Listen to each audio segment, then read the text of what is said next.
India से लेके ब्रह्मांड तक जिनके चर्चे हैं वो जाट और सिख सबसे अच्छे हैं। अच्छे हम तो अच्छे मानते हैं। अब लोगों को जलन होती है तो होने दो भाई। अब तुम्हारी जलन और थोड़ी बढ़ा देते हैं जो ये तांडव नृत्य मचा रहे ना, क्या होगा। और हाँ, शाम को जो खुशखबरी आ रही है उसका तो आपको पता ही है। आज शाम को जो खुशखबरी आएगी उस खुशखबरी से और भी ज्यादा होगा। उस खुशखबरी क्यों आएगी, एक बात बताओ।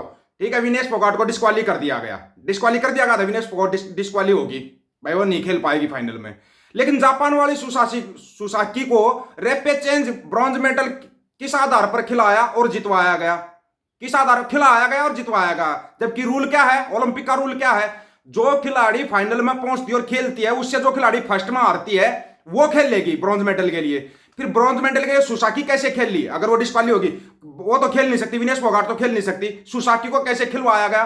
सुसाकी जीत गई, ब्रॉन्ज मेडल जीत गई, ब्रॉन्ज मेडल जीत गई। अगर उसको ब्रॉन्ज मिला है तो फिर उसका विनेश फोगाट का होना चाहिए था। अगर उसको सिल्वर मेडल तो उसका कन्फर्म है उसका सिल्वर मेडल। आपको आप बता रहे फैसला शाम को आएगा, सिल्वर मेडल कन्फर्म है क्योंकि सीएस यहां पे फंसेगी इस नियम के ऊपर। अगर ठीक है डिस्क्वाली कर दिया पर उसको कोई मेडल नहीं मिलेगा विनेश फोगाट को। सुसाकी को कैसे ब्रॉन्ज मेडल मिल गया? अगर सुसाकी को ब्रॉन्ज मेडल मिला है तो सिल्वर मेडल विनेश फोगाट का है। ये तो हो गया कन्फर्म। अभी आपकी धज्जियां अभी उड़ाने वाले हैं और ऐसी उड़ेगी। हमारे को मत कहना कुछ भी, तथ्यों के आधार पर बात करना। बहुत आते हैं यहाँ पे, अगर हम करांगे तथ्यों के आधार पर बात, हम ऐसे करांगे। तुम किसी तथ्यों के आधार पर बात नहीं कर सकते। और हाँ, जहां पर है ना, एक चीज बता देता हूं, जहां पर हरियाणा और पंजाब मिलकर खड़ा हो गया, समझ जा रहा हूं, वहां पर हम जीत कर ही वापिस आते हैं। और बड़े बड़े हिटलर माफी मांगते, तपस्या में कमी छोड़ देते हैं। कमी आती है तपस्या में, फिर तपस्या में कमी आने जा रही है। क्यों? क्योंकि हरियाणा पंजाब ने मिलकर ऐलान कर दिया। मिलकर ऐलान, हमारी बेटी वर्ल्ड चैंपियन है, उसका स्वागत हम गोल्ड मेडल से करेंगे। गोल्ड मेडल मिला है उसको, बेवकूफो, फिर तर्क देते हैं उसको मिलना चाहिए, फलाने को, मनु भाकर को दे दो, उसको दे दो, इसको दे दो। क्यों भाई? जिसको देना उसको देंगे, जिसको लागू उसको देंगे। तुम्हारा क्या वो है? सुनना, अभी कुछ दिन पहले की घटना है। बेल्जियम ग्रांड प्री में जोरेजे रसेल की कार का वजन 1.5 किलो कम पाया गया और वो जीतता जीतता डिस्क्वाली होकर बाहर हो गया। जीता जीता उसकी पूरी टीम व मर्सिडीज ने माफी मांगी सबके सामने आकर जॉर्जे रसेल से। हर साल ऐसे ही 20-25 ग्रांड प्री अलग अलग देश में होती है। मतलब वैसे देखो तो बहुत छोटी बात है, ओलंपिक के मतलब कंपेयर करोगे तो उसके मामले में तो बहुत छोटी बात है, क्योंकि ओलंपिक 4 साल में एक बार होता। उसके उल्टा हमारे इधर विनेश फोगाट के मामले में कोई जवाबदेही लेने वाला नहीं है। इवन आईओए की अध्यक्ष तो उल्टा विनेश को ही गलत बता रही है। वो पीटी उषा आते हैं उसके ऊपर भी। मेरे तो समझ नहीं आता, बिना स्टैंड वाली इस डोकरी को किस काबिलियत पर अध्यक्ष बनाया रखा भाई? इसकी काबिलियत बताओ पहले तो। क्या इसके कौन से मेडल है भाई ओलंपिक के अंदर या वर्ल्ड चैंपियनशिप के अंदर? कोई मेडल है इसका? अभी आते हैं वही घिसी-पिटी काबिलियत जिससे 40 साल पहले ओलंपिक में चौथे स्थान पर आई थी, तो उसको आईओ बना दिया ओलंपिक का। कमाल हो गया। आज का खेल पूरी तरह बदल चुका है। उस समय जिस स्कोर में गोल्ड जीता जाता था, आज उससे फाइनल के लिए क्वालिफिकेशन भी नहीं होता। आज खिलाड़ी की परफॉर्मेंस कैसी रहेगी उसके शरीर के रासायनिक समीकरण पर निर्भर करती है। आज जहां चीन, अमेरिका जो सेकेंडरी से अच्छे डीएनए वाले खिलाड़ी तराश रहे हैं, उनमें कमियां पता कर मतलब जो डोपिंग तक कर रहे हैं, और हमारे यहाँ काबिलियत से कोई अच्छा डीएनए सामने आता है तो उसे दबा दे रहे हैं, जो दबाया गया। ट्रेंड एंड फील्ड में लास्ट टाइम कब कुछ किया था भारत ने? पीटी उषा की गाइडेंस में कोई एथलीट निकला जिसने थोड़ा सा कुछ उखाड़ा हो। ले दे का कुश्ती बची थी उसे भी चौपट कर दिया। एक ये ओलंपिक है जो लोकल खेलों को इतना तोड़ मरोड़ देता है, नियमों का ही लोकल एडजस्टमेंट अब तो वीकनेस में बदल गया। दूसरी चीज, जो वर्ल्ड रेसलिंग यूडब्ल्यूडब्ल्यू है, उसने भी अपने नियमों में बदलाव कर दिया है विनेश फोगाट वाले मामले को देखते हुए। यहां पर विनेश फोगाट का मेडल तय हो जाता है जब वर्ल्ड रेसलिंग अपने नियमों में बदलाव कर रही है। नियमों में बदलाव वहां भी होगा। एशिया में भी भारत 9वें नंबर पर आ रहा है। एशिया में पीटी उषा से तो जेल में बैठा सुशील कुमार भी ज्यादा बेहतर होगा कोई भी पद पाने के लिए। हाँ, वो भी क्यों ना, इस ओलंपिक में भी उसका चेला मेडल ले आया है। सुशील कुमार का चेला मेडल लेकर आया, ब्रॉन्ज मेडल। अमन से रावत, नाम तो नहीं भूल होगे ना। और सुशील कुमार के पास 2 मेडल है ओलंपिक के, 2, एक सिल्वर एक ब्रॉन्ज, 2 मेडल है सुशील कुमार के पास। और बुढ़ापे में बाद उन्हीं खेलों का एक प्रेजेंट भी नॉलेज नहीं बचाता, तब चीफ बना देते हैं खेल क्रांति। भारत की पॉलिसी भी गजब है। जवानी में खिलाड़ी जब खेलों को दे सकता है तब तो पुलिस रेलवे में अफसर बना देते हैं, वहां से उसका कोई वास्ता नहीं।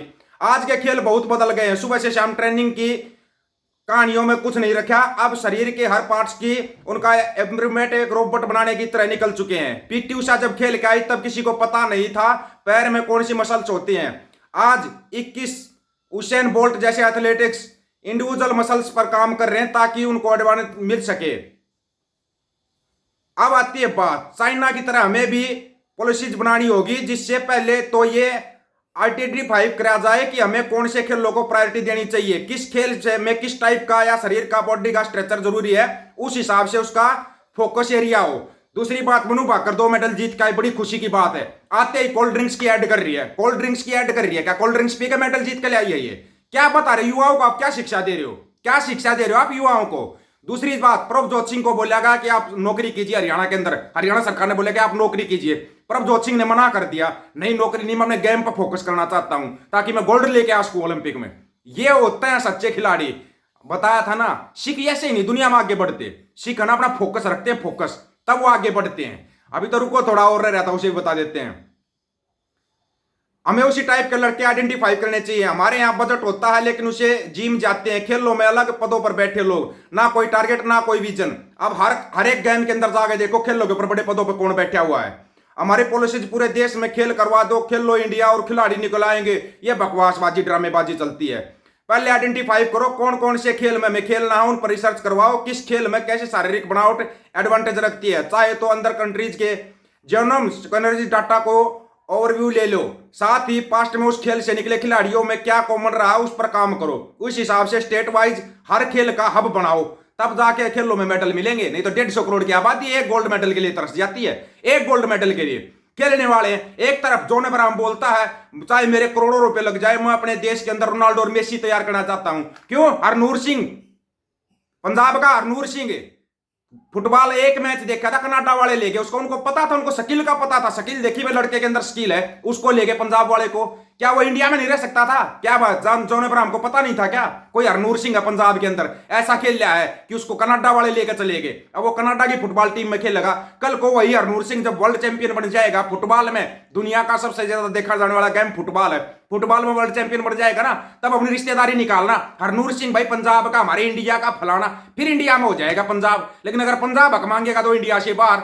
हरियाणा मेडल लेके आए तो बहुत अच्छा हरियाणा, और अपना हक मांगे तो आतंकवादी हरियाणा, आतंकवादी हो जाएगा हरियाणा। और अभी तो चुनाव आ रहे हैं, तुम्हारी ड्रामेबाजी तो अब शुरू होगी। चिंता मत करो, खिंचाई चुनाव की भी करेंगे, तुम्हारी खिंचाई चुनाव की भी करेंगे। नदीम 56 मीटर से 93 मीटर खुद के दम पर इंप्रूव कर चुका है, और उसके साथ वहां की सरकार व खेल बॉडीज काम करे तो 100 क्रॉस कर सकता है। खेल में हम पीछे नहीं है। जिस तरह हम 40 साल पुरानी टेक्नोलॉजी के हथियार अब खरीद कर ले रहे हैं, वैसे ही खेलों में हम 40 साल पुराने तरीकों में आजमाइश कर रहे हैं। हमारे यहाँ R&D के नाम पर जो कुछ भी ही नहीं है, बस बजट जीवना मात्र है। ONGC ने खुद को दम पर एक बूंद तेल नहीं निकाला, ना हाल में अपने दम पर कुछ उखाड़ा। हर सेक्टर में स्ट्रक्चरल प्रॉब्लम है बजट जीवने वाली, ये कोई ठीक करना नहीं चाहता। एक दूसरे पर ब्लेम थोप कर जनता को झूठी कहानियां बेची जा रही है। क्यों बेच रहे हो जनता को झूठी कहानियां? करो ना, बनाओ ना, स्टेट वाइज हब बनाओ कि बना के किसी को वे आए BCCI का अध्यक्ष अमित शाह का लड़का जैसा कौन सा तल्लू मार रखा है उसने क्रिकेट में। जितने भी बीजेपी के नेता सारे खेलों में अधिकारी बने बैठे, कहां से खिलाड़ी आगे आएंगे? आप लोगों की क्या राय है इसके बारे में राय देना। और हाँ, जितना बजट गुजरात को दे रहे हो ना, पंजाब और हरियाणा को देकर देखो, देखना कितने गोल्ड आएंगे ओलंपिक के अंदर। वो बजट देकर देखो, लेकिन उसके अंदर ना अच्छे निशानों को बताना, बिठाना। आप अपनी राय रखना, आपकी राय का इंतजार रहेगा। सभी साथियों को राम राम, नमस्कार, आदाब, सत श्री अकाल। वीडियो को ज्यादा से ज्यादा शेयर, चैनल को सब्सक्राइब और बेल आइकन को जरूर दबाना दोस्तों। ऑफिशियल दीपक फौजी यूट्यूब चैनल, बात आखो सच की करेंगे, हर सच की बात हम करेंगे। वीडियो को शेयर करने की जिम्मेवारी आप लोगों की। गज के आखो, वाहेगुरु जी का खालसा, वाहेगुरु जी की फतेह।